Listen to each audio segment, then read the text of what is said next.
Ajay ji. Thanks. So we have been associated for now 4th year as 5th. So it's a carrier of creative theory is almost coterminous with the rise of Narendra Modi. And so there is Narendra Bhai who doesn't like criticism, but we have Maninder Bhai who is okay with criticism. We enjoy, so we are able to play this role without any threat whatsoever. We are enjoying the criticism with Maninder Bhai around. So the first year when I was asked to be an interlocutor for creative theory, the point I began with, I think Satish already flagged off a part of that, was that creative theory has to begin where post-colonial theory left. That post-colonialism was a project of its times which projected a binary concept of East versus West, and it produced mirror image concepts, civil and political, democracy, modernity, individual, community, so on and so forth. But they don't seem to have captured, at least they have captured, they were a project of its time. Creative theory has to have the critical edge of what after post-colonialism, part of these problems of reverse Orientalism, so on and so forth. And there I had suggested that perhaps the current movement partly can be captured by arguing that there is actually a nexus between the modern governmental power mechanisms and the traditional hierarchies. And that partly explains, rather than critical traditionalism and capacity of modernity and modernity capitalism, we had those debates. Therefore, the colonial construction of subalternity was based on what post-colonial scholars said, dominance without hegemony. But I think the post-colonial subalternity, as we are seeing now, is in fact the reverse, that it is hegemony without dominance. That there is no apparent dominance, but there is an increasing social consent that is growing, which is what perhaps got reflected in what Professor Patnaik said, that we are moving towards some kind of permanent fascism. That this permanent fascism with the crisis of neoliberal economy, which is searching for alternative, a kind of an interregnum period, is what is leading to what I would argue is this new moment of hegemony without dominance. That the hegemony is so complete that it is not visible. And therefore there is a new kind of a social consensus and consent on the ground. And I think creative theory, if it has to deal at this moment of how does one explain this new consensus formation on the ground. Which takes me to what again Satish was already referring to as how do we construct the popular. I think this has become now, Gramsci was one of the philosophers who dealt with his idea of the popular. What does the popular constitute? And the question that we need to raise in our context today is, what is the equation between the subaltern and the popular? Is everything that is subaltern, is it necessarily popular? And what is the equation between subalternity and populism? That does everything that belongs to the subaltern necessarily become populist?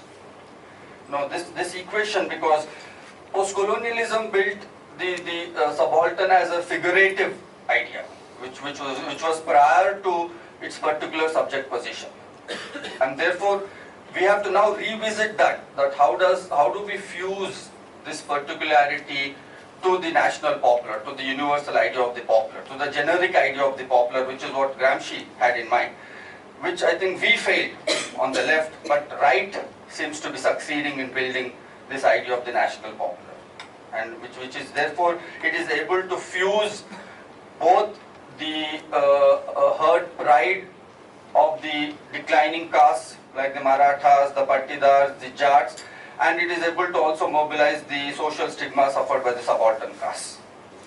I think therefore Hindutva is a one such project which is able to fuse subalternity and the popular. And therefore we'll have to take this project more seriously rather than indulging in any kind of a knee-jerk moral rejection, as Chantal Mouffe would say.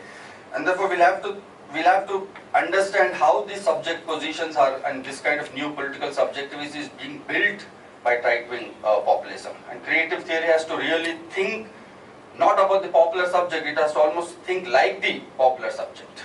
What is the popular subject feeling? What is the popular all about? And that's where the question I think we'll have to revisit in very fundamental sense, who is the subaltern? And as I said, the post-colonial scholarship gave us very little clues about what this subaltern constitute in sociological and historical terms in India. As I said, it was a very prefigurative, it was a figurative term for everything. Subaltern from Adivasi to a professor in South Asian department in Columbia was a subaltern. Everyone was a subaltern. Gandhi was a nationalist elite at one point, but when it comes to indigenous knowledge, he was a subaltern.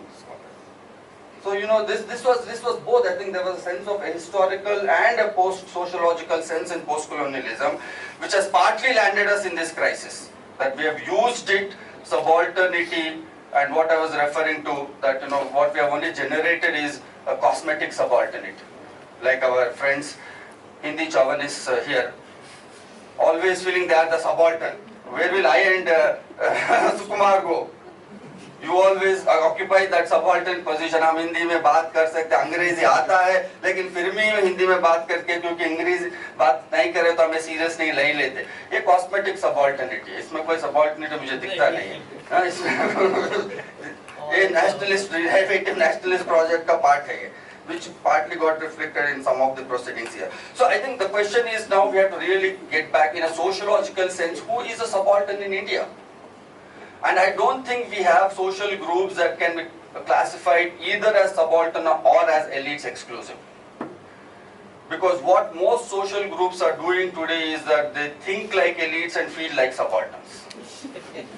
From Brahmins to Dalits. They occupy subaltern position of victimhood, but they essentially want to live the life of the social elites with same sense of discrimination and intra-Dalit discrimination. This is a kind of a liminal space most social groups are occupying, and this liminality is the entry point for right-wing Hindutva groups. Because they know that, and therefore the strategy and the technology of right-wing populism is that they are able to fuse polar opposites, where much of our social science categories binarize things between past and present, between modernity and tradition, between capitalism and collectivity, between individual and community. If you observe closely, Hindutva sees a continuity. They don't find a problem between claiming bullet train and Ganeshji's plastic surgery. We find it an amazing thing that you cannot do this. And this is the joke one of my friends always gives about the average Indian. What does he do when he falls sick? That he goes for allopathy. And if that doesn't cure, he goes for homeopathy. If that doesn't cure, he goes for naturopathy. And even if that doesn't cure, he goes to Tirupati. An average Indian psyche moves between allopathy and Tirupati. It doesn't take much long. But in our modern secular discourses, and more so in social science discourses, we have only learned to build binaries. But Hindutva has fused, not only has it fused polar opposite, but it has produced debinarized categories, seeing continuity where we saw binarized knowledge systems. Not only has it seen continuity, but it is using that continuity to reify hierarchies, which is what is very interesting. That Hindutva is both a universal popular subject, it's also internally divided in terms of traditional hierarchies being preserved. How are they able to do this both in terms of, that's where I feel that the right has become more dialectical materialists, we have become mechanical idealists. We are stuck with normative concepts. We are stuck with what is a proper subalternity. But right is dialectical in its very thinking. That it's able to fuse a continuity to produce a subalternity where it does not exist. And in my forthcoming writing, I refer to this as performative dialectics. That at a level of performativity, right is able to fuse a certain kind of a dialectical thinking between subaltern and elite. See the way they are able to, the whole drama on reservations, that they are able to appeal both to the caste Hindus and the anxiety that is produced on the declining caste Hindus like Marathas and Patidars going to agrarian crisis. They are able to also mobilize the Shudras and the OBCs. How are they able to do in terms of this polar opposites? Because we saw that these were discontinuities. That is where I feel that the right is able to see able to read the new social divide that is emerging beyond this modern tradition kind of dichotomy better than what many of us are able to do. And one of the books that I suggest is David Goodhart's A Road to Somewhere, which is a fantastic book which talks about this new social divide. And he says that it's not class, it is not on material grounds, not that class divisions have got displaced, but class divisions are being refed into a new kind of a social divide between anywheres and somewheres. Anywheres are the cosmopolitan, modern like us who are comfortable with cosmopolitan culture, with urbanization, with multilingual culture, so on and so forth. And there are somewheres who are territorially grounded, who are closed, and who are culturally bound. And this right is able to therefore divide. Since I have time, my third point, therefore, the popular, is that something that came up again and again in course of this is that, sorry, time is up, okay. I'll just briefly, half a minute I'll take this as an important point, is this idea of multiplicity. That often when we get incommensurate realities, when we read multiplicity, we simply read it in terms of lateral multiplicity. There is a neutralized multiplicity that we read in. I think we'll have to move beyond that mere lateral, horizontal, neutralized kind of multiplicity. Again, I don't have time to get into this. So I think it will need some. So I'll just leave it there, saying that this may be in questions. If somebody asks, I can get back to that. Therefore, the neutralized multiplicity has to capture hierarchies within that multiple order. That is not simply by calling politics of difference, we do not seem to capture the new kind of a social or political subject. I'll stop. Thank you. Thank you so much. Thank you all four of you for a wonderful presentation.